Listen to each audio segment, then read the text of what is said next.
No one thought it could happen. On the corner of Wallace and 22nd Street, this one barber kept getting on people's nerves because he couldn't stop telling people about this vision that God gave him to start an organization that would give people hope when all else seemed hopeless.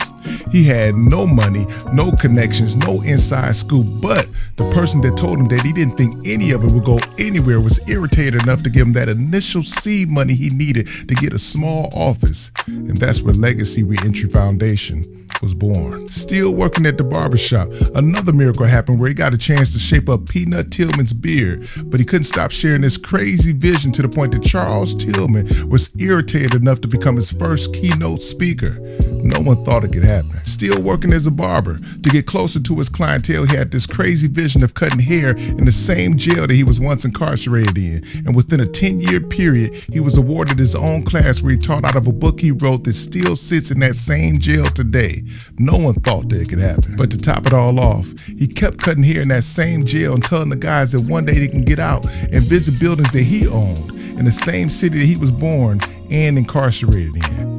No one thought that that would happen. Now, that same barber owns a barbershop in one of those two buildings that he kept telling people about. The very thing that nobody thought would happen is happening. My point, this story really isn't even about that young man.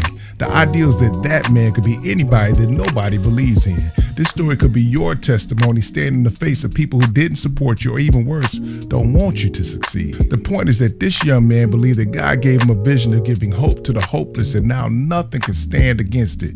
It's called legacy, and God could give you that same vision. All you have to do is believe.